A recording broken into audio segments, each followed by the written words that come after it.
Hello students. Our today's reaction is Sandmeyer reaction.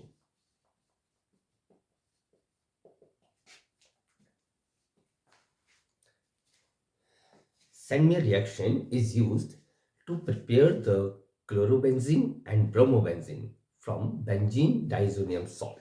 See here,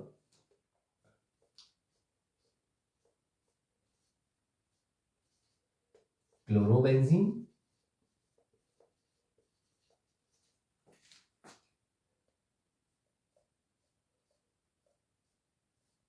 and bromobenzene is obtained from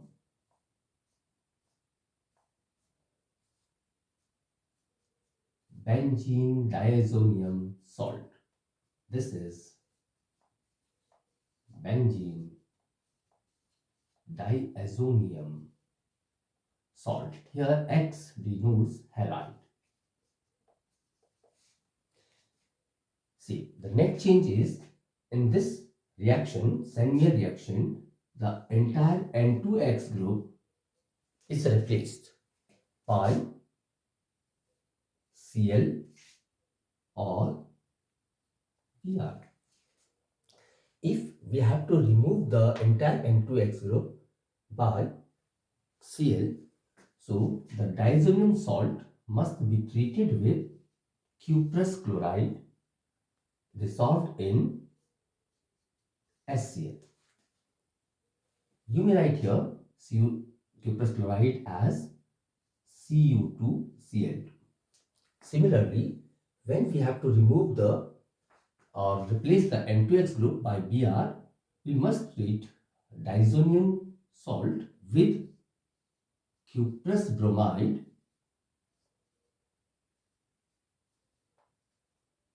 dissolved in HBr. See what happens here? This X comes out in the form of cuprous salt and the nitrogen gas sets free. Same here too. This X halide ion sets free along with the copper salt in form of copper salt, cuprous salt, and here nitrogen molecule sets free. We will write the reaction in this manner. Let it is our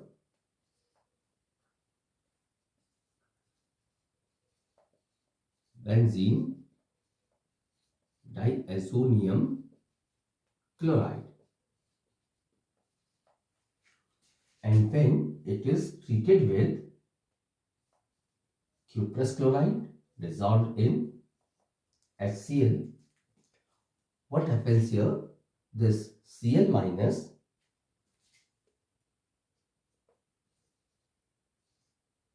comes out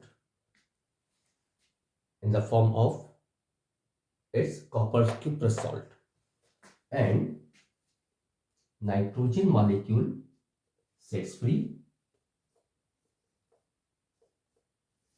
and this Cl minus from cuprous salt combines to the ring, or Cl from cuprous salt combines over the ring, and in this way we obtain chlorobenzene. Similarly,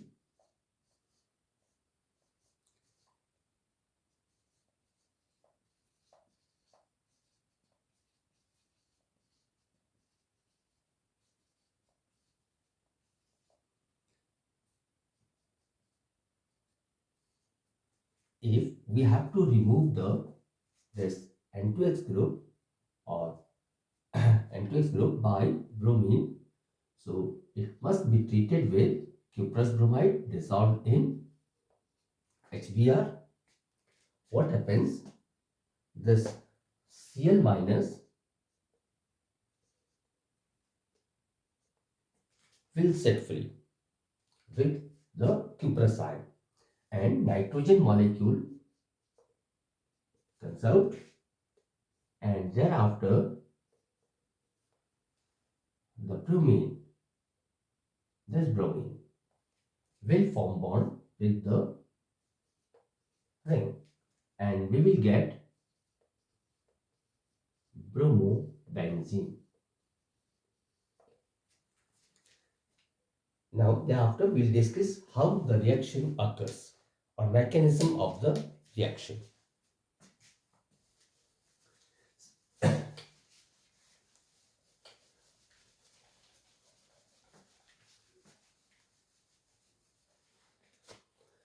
Say this Sandmeyer reaction, this takes place by free radical mechanism.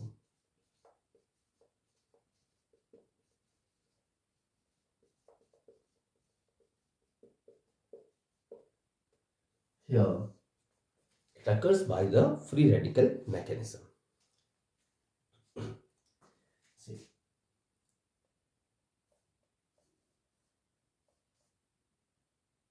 this one is our benzene diazonium halide.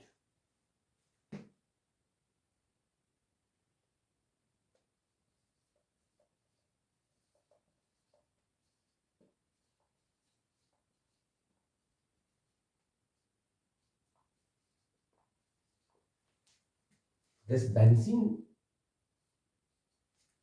diazonium ion is a resonance hybrid of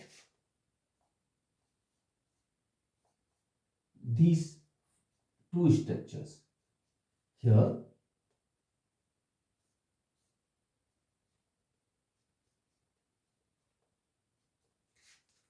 one of the resonating structures for the diazonium ion, benzene diazonium ion, is this. See, azo stands for nitrogen. As there are two nitrogens, so it is diazo. And since over nitrogen there is the positive charge, that's why it is known as benzene diazonium ion. And now here this nitrogen bears positive charge. So in order to compensate the positive charge of the nitrogen, the lone pair of this nitrogen comes in between the two nitrogens, and here we get another structure. In this there will be a triple bond between the two nitrogens, and as this nitrogen has donated its electron pair, so this nitrogen will acquire now positive charge. Similarly, in order to compensate its positive charge, both the electrons of this bond shifted over the positively charged nitrogen. Again, we will get this structure. So it means in diazonium ion, in between the two nitrogens, neither there is the double bond or not triple bond. It lies in between the two, and the actual structure, or we may write the hybrid,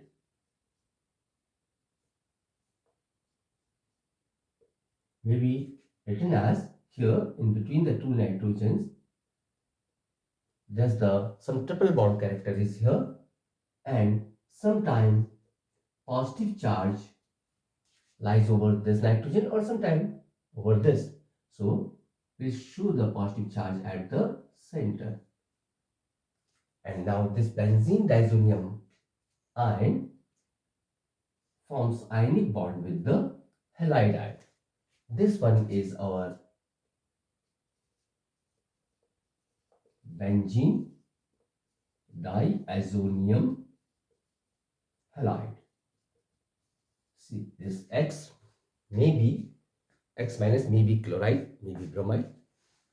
Now what happens here? This benzene diazonium halide produces or furnishes the diazonium ion,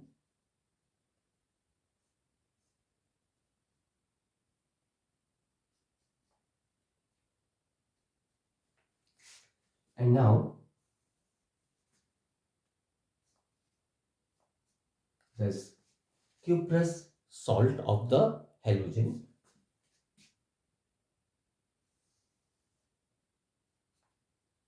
uh, donates its one electron to this positively charged nitrogen. In this cuprous salt, the oxidation state of copper is +1. Now, when this cuprous salt donates its one electron, this copper now will have in +2 state, and the halide ion furnished from the diazonium halide will form bond with this cupric ion, means Cu+2 ion. Now, is it clear? Means Cu plus one, changes from +1 state to +2 state by losing its one electron. Here, single electron transfer occurs from Cu+1 to the nitrogen. Now, what will happen here?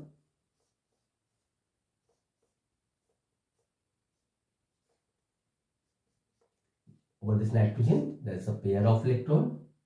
There is a double bond between the two nitrogens, and at this nitrogen, there were one pair of electron. As this nitrogen, positively charged nitrogen, has taken one electron from the cuprous salt or from the copper, so nitrogen's positive charge will be compensated, will be neutralized, and this nitrogen will have a single electron. And in order to pair up this unpaired electron, see, in this carbon nitrogen bond, a homolytic breaking occurs.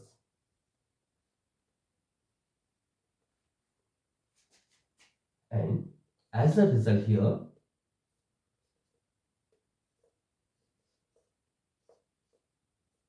one electron will come over the ring, and we will get phenyl free radical, while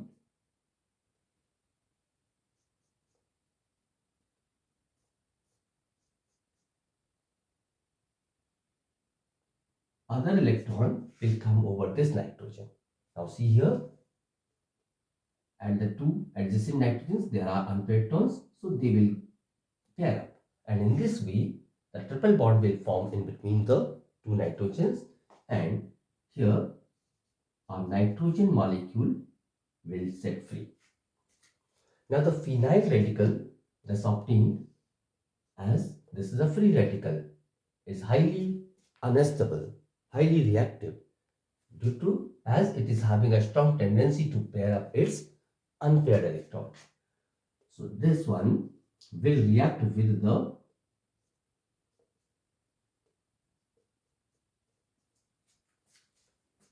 this cupric salt, which is obtained by the singleton transfer from the of the cuprous by the cuprous salt.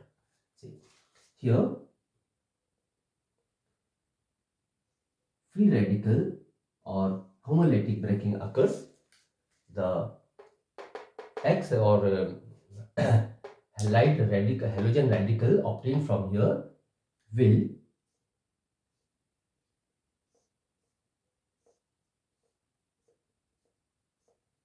combine to the phenyl free radical, forming haloarine. And here again this Cu plus 2 state turns to the Cu plus 1 state. Is it clear? This is the mechanism of the reaction. Here the X, it may be Cl or it may be Br. In case we have to remove this entire N2X group by I or iodine, So in that situation, in that condition,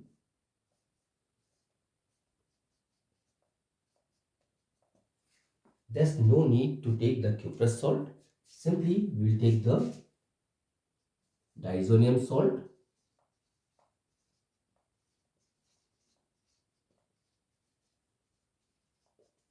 and we'll treat it with aqueous solution of Ki. Like warming is required, and this X minus will set free with the K plus in the form of Kx. Let this X minus is Cl. So here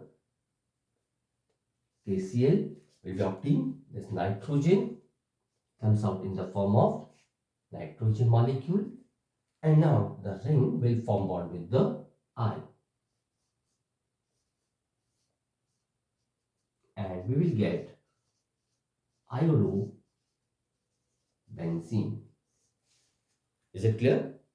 Remember, in the Sandmeyer reaction, here this cuprous salt is taken because, see here, this cuprous salt or CuX, it may be CuCl or it may be CuBr. This is added to prevent the formation of